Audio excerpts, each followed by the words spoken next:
घर बैठे इन दिनों हम काफ़ी फिल्में सीरीज़ देख रहे हैं OTT प्लेटफॉर्म्स पर, और रिसेंटली मैंने एक फ़िल्म देखी जामुन। बहुत ही खूबसूरत फिल्म है, छोटी सी फिल्म है एंड इतनी ज़िंदगी के करीब है। कहीं ना कहीं वो आपकी ज़िंदगी में दस्तक ज़रूर देता है ये फिल्म। तो इसी सिलसिले में मैं फ़िल्म की टीम के साथ बात करने पहुंची हूं। सबसे पहले मैं तारुफ करा दूं फिल्म के प्रोड्यूसर क्षितिज के साथ। हाय हाय। फिल्म की अभिनेत्री श्वेता के साथ। फिल्म के हीरो हैं सौरभ गोयल, और फिल्म को निर्देशित किया है हाय गौरव। तो ये टीम है, और फिल्म की कहानी जो है वो बहुत ही सिंपल है, लेकिन सोचने पर ज़रूर आप मजबूर हो जाएंगे कि हाँ ऐसा भी होता है।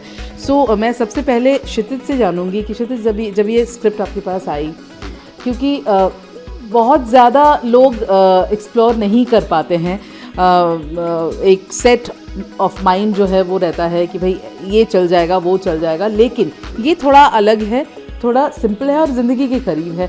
आपने किस तरीके से इसे देखा है और आपने प्रोड्यूस करने का फैसला कैसे लिया? ये जब एक्चुअली मेरे पास कहानी पहली बार मेरे पास आई थी, so it was a very simplistic story for me. मतलब बहुत ही ज़्यादा सिंपल स्लाइस ऑफ लाइफ कहानी थी। एंड जैसा गौरव ने इसको सबसे पहले लिखा था, it was a short film, तो उसको to stretch it and make it into a feature was a craft that he could have you know not done anything better than that. And जब ये कहानी आई थिंक श्वेता के पास लेके गए थे, and the support and the confidence that we got from the actors also to say that yes this is a script we should really do, तो वो confidence actually लेके हम लोगों ने फिर डेफिनेटली ये डिसाइड किया था कि this is a film that really needs to be put out there for a lot of people who are actually facing this kind of things in real life. जो हम लोग देखते रहते हैं, हम लोग की बहुत सारे लोग जिनके माँ बाप रिटायर हो जाते हैं और उनको सपोर्ट देने के लिए उनके बच्चे लोग you know are always there. So उसको मद्देनज़र रखते हुए ये कहानी actually I wanted to put out there with obviously the support of all these guys. नहीं, आपने सही कहा, क्योंकि वो फैसला बहुत अहम होता है जब माँ बाप को देखने के लिए कोई नहीं होता, and you are the only one who has to take care of the person. तो ऐसे में फ़ैसला कई बार अच्छा होता है, कई बार आप उस फैसले से दूर भागते हैं। फिल्म के कैप्टन ऑफ द शिप से मैं बात करूंगी, क्योंकि जो पर्दे पर हैं वो तो आपके पास आएंगे ही, लेकिन आप बताइए गौरव। तो ये कहानी ज़िंदगी से कहीं जुड़ा हुआ, कहीं आपने ये कहानी देखी? बिल्कुल। इनफैक्ट 2017 में मैं जहाँ हमने ये फिल्म शूट करी है उसके 2 फ्लोर ऊपर में ही मैं रहता था, और जब मैं नीचे उतरता था घर से तो एक फर्स्ट फ्लोर पे एक अंकल बैठे रहते थे हमेशा अकेले, हमेशा जब भी मैं जाऊँ तो मुझे लगता था यार कि ये लाइक अकेले कैसे रहते हैं यहाँ पे, कोई ना देखने वाला है ये वो। तो कहीं ना कहीं वही जर्म था इस कहानी का, और उसी को फिर मैंने सोचते सोचते फिर एक बेटी का एंगल डाला, और फिर उसको एक कॉन्फ्लिक्ट में डाला कि उनका स्क्विंट है उनकी आंखों में, और बाप जो कि फंसा हुआ है एक अपने 2nd 3rd फ्लोर वाले घर पे, और उसको बेटी की शादी भी करानी है, तो वो कैसे करेगा। सो कहीं ना कहीं एक करेज वाला जो एक एंगल है, और एक कि being comfortable with your own skin, ये वो सारे सब प्लॉट्स वो सब डाल के फिर मैंने एक कहानी तैयार की। और ऑफकोर्स श्वेता, रघुवीर सर, सौरभ, सनी हिंदुजा, इन लोगों ने फिर एक एक करके ऑन बोर्ड आए एज अ कास्टिंग, और फिर बन गई पिक्चर जी। और पिक्चर देख भी लिया काफ़ी लोगों ने, और अच्छी तारीफ भी मिल रही है। श्वेता और सौरभ, बिल्कुल मैं ऐसा कहूँगी कि जामुन जी इस वक्त हमारे साथ नहीं है, वो किसी काम में बिज़ी हैं, तो उनकी बेटी जो है जिन्होंने ये पूरा कारोबार दारमदार क्या बोलते हैं उसे, वो संभाला हुआ है फिल्म के बाहर भी, तो यहाँ भी वो संभालने के लिए पहुँच गई हैं। तो मुझे ये बताइए श्वेता कि आपने हमेशा उस तरह की ही फिल्में की है जहाँ पर एक वो मतलब छाप छोड़ करके जाती है, यू हैव मतलब वो उस रोल में अगर कुछ ना हो तो आप जल्दी फिल्म करती नहीं है। इस फिल्म में भी ऐसा कुछ, इस फिल्म की जर्नी मुझे बताइए। Thank you so much Joita, so good to see you. जी बिल्कुल, आई थिंक मेरा एसोसिएशन सिनेमा के साथ एज एन ऑडियंस है फर्स्ट, उसके बाद एज एन एक्टर। तो मैं जब भी कोई कहानी सुनती हूँ सबसे पहले एज एन ऑडियंस सोचती हूँ, क्योंकि एंड ऑफ द डे हम सारे फिल्में बनाते ज़रूर हैं, लेकिन हम हैं तो ऑडियंस ही। और हमारा वक्त, अगर मैं इस फिल्म में काम कर रही हूँ, आई एम वेरी कॉन्शियस कि मैं अगर ये अपनी ऑडियंस को प्रेजेंट कर रही हूँ, मैं उनका टाइम तो नहीं वेस्ट कर रही हूँ। तो as an audience I always put myself in their shoes. क्या मैं 2 घंटे ये फिल्म देखूँगी, क्या मैं इस प्लेटफॉर्म को सब्सक्राइब करूँगी, विल आई पे money for this? And I think every actor, every producer, every maker should be responsible, because आप ऑडियंस को वादा करते हैं एंटरटेनमेंट का और फिर कई लोग नहीं खरे उतरते हैं. So I do take very conscious decision in that. जी हाँ, जब गौरव ने मुझे इनफैक्ट 2017 के आसपास जामुन जो फिल्म है उसकी शॉर्ट फिल्म का स्क्रिप्ट भेजा था, and I really like it. He wanted me to act in it and produce it. और उसके बाद he fleshed out the script जैसे क्षितिज ने बताया, एंड ये फीचर फिल्म बन गई. एंड बहुत ही अच्छा लगा मुझे सुनकर. It was one of those films जो मुझे देखने का मन कर रहा था, जैसे कि ये मैं देखना चाहती हूँ पर्दे पे. तो I think that was of course my first reaction. फिर इन्होंने बताया कि इसमें रघुवीर यादव हैं जो मतलब सलाम बॉम्बे से लेकर Massey Sahib and Peepli Live to now Panchayat, I think over the generations लोगों ने उन्हें देखी. And it's an honour to work with Raghubir Yadav sir. I think वो अपने आप में खुद में एक इंस्टीट्यूशन है, तो उनके साथ काम करने का मौका मिल रहा था. And it's a very unique character. मेरे किरदार का नाम है चेतना. एंड मैं आपको क्विकली कहानी के बारे में 2 लाइन्स बता दूंगी. जामुन है जामुन प्रसाद यानी कि रघुवीर यादव जी के इट्स अ टाइटल रोल उनके ऊपर है. और जामुन की कहानी जामुन के लाइफ के आसपास है. He is a single parent और उनके बच्चे हैं जो मैं हूँ चेतना और सनी हिंदुजा जो मेरे भाई का किरदार निभा रहे हैं. एंड हर डिसफंक्शनल फैमिली में जो फंक्शनैलिटी होती है उसकी कहानी है, जो आई थिंक हर फैमिली हर कोई रिलेट कर सकता है. और जैसे गौरव ने कहा, it's about looking at the positive side of life. Problems को फेस करना, उसके साथ कंफर्टेबल होना, एक्सेप्ट करना.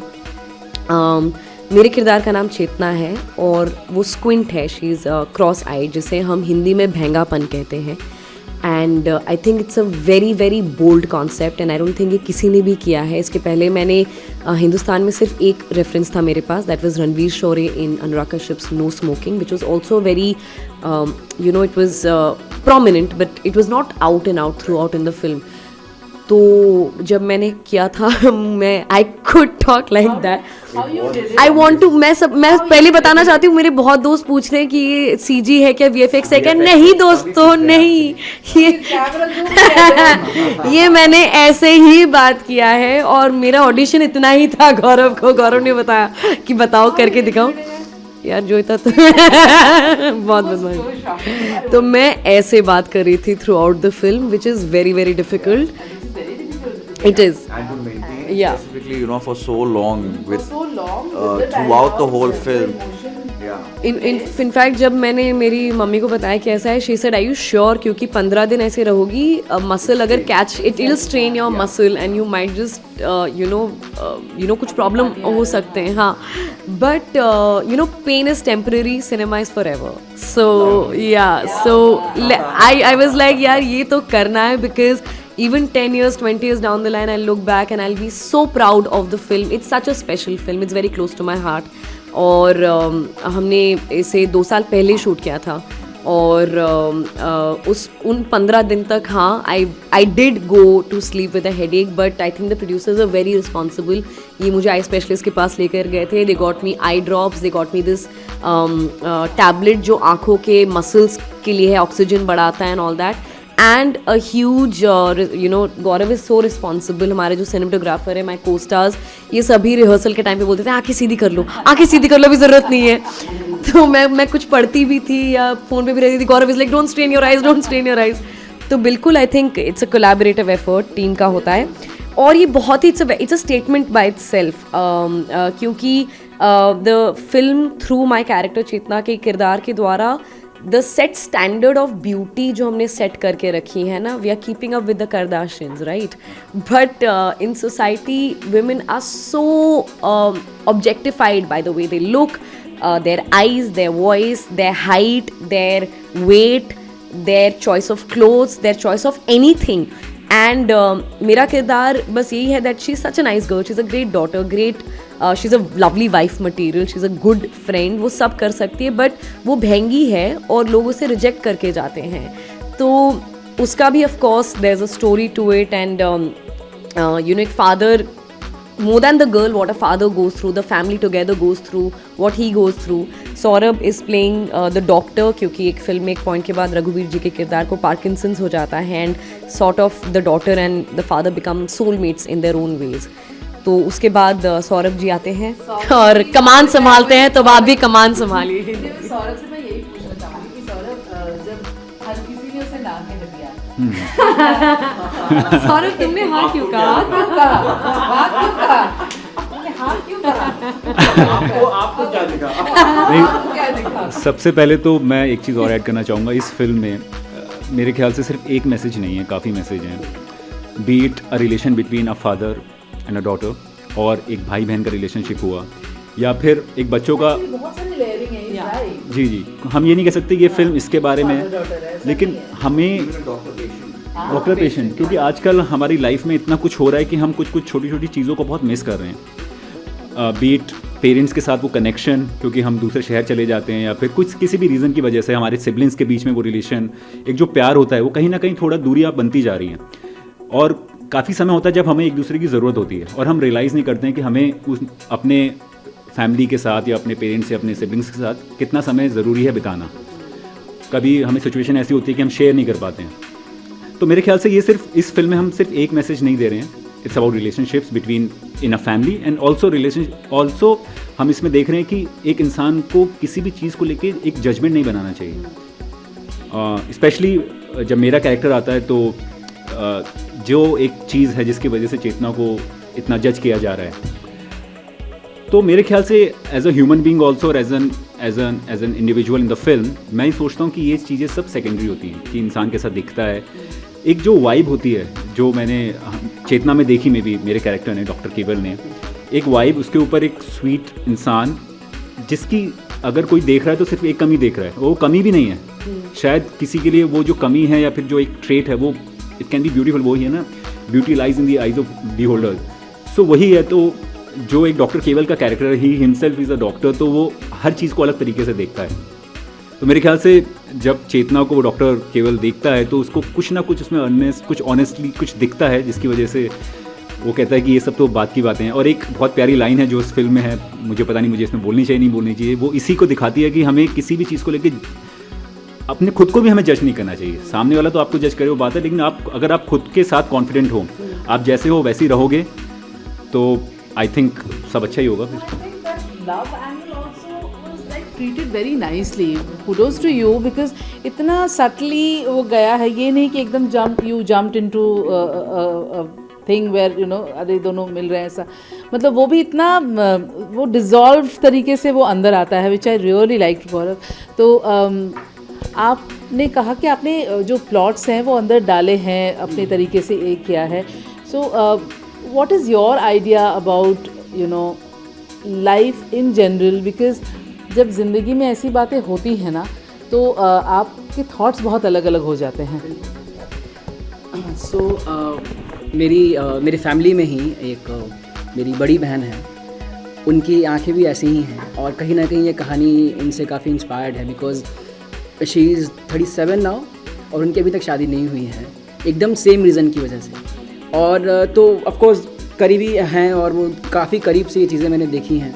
और ये जो शॉर्टकमिंग्स और जो भी आप कहते हो कि भैंगापन, एक और मेरी फ्रेंड है, उसकी 6 उंगलियां हैं, तो उसमें उसको 2 साल तक उसको शादी में प्रॉब्लम आई। तो ये सब है कि लड़की वाले आते हैं, you must be remembering one scene जब वो लड़के वाले इनके घर पे आते हैं और वो कैसे साड़ी ऊपर करो, ये करो, वो करो, ताम, तो वो सब चीज़ मैं दिखाना चाह रहा था कहीं ना कहीं। और बहुत सारे जैसे कि सौरभ कह रहा था कि एक भैंगेपन के अलावा और जो भी बाप और बेटे का जो रिश्ता है उसमें भी जो एक चीज़ें आती हैं वो भी कहीं ना कहीं मेरी ज़िंदगी से इंस्पायर्ड है। कि पापा कहते हैं कि बेटा बॉम्बे में क्या करते हो ये होता मुझे, तो वो सब है। और वही मतलब डे टू डे लाइफ, और मैं शुरू से ही लाइक इसको एक स्लाइस ऑफ लाइफ, और ऐसा लगे कि हमारे घर की कहानी है और जितना ज़्यादा रियल रख सकें कैरेक्टर्स को, उस हिसाब से उस चीज़ पर मैंने काम किया और ईजी था लिखना। वैसे नहीं, मैं सही कहूँगी नहीं, मैं कहूँगी कि ये बहुत ही एक खूबसूरत फिल्म है, और आप देख सकते हैं किस तरीके से जो स्टारकास्ट है, जिस तरह के लोगों ने काम किया है इसमें, एक ऑनेस्टी जो है वो हर तरफ है। If I start with the producer, actors, director, सब ने बहुत ही अपनी शिद्दत जो है वो इसमें लगाई है।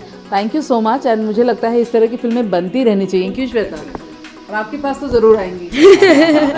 Thank you so much Joita. I think मैं क्लोजिंग में यही कहना चाहूँगी, कंक्लूडिंग यही कहना चाहूँगी कि आई थिंक OTT ने हम जैसे एक्टर्स को, हम जैसे मेकर्स को एक बहुत ही अच्छी अपॉर्चुनिटी प्लेटफॉर्म दी है। It's a very democratic platform, क्योंकि अगर जामुन आज के डेट में थिएटर में रिलीज़ होती तो शायद हमें सुबह 8:30 का रात 11 बजे का शो मिलता और वो एक हफ्ते के बाद चला जाता।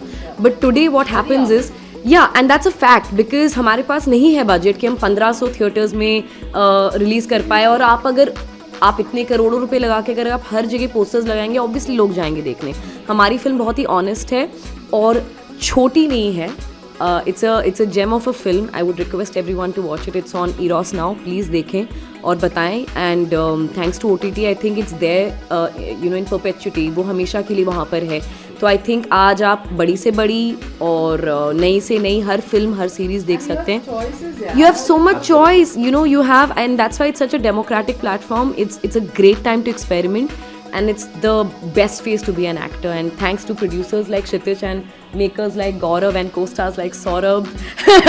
It's a good day. Jamun on Eros now, guys. Go watch. Thank you.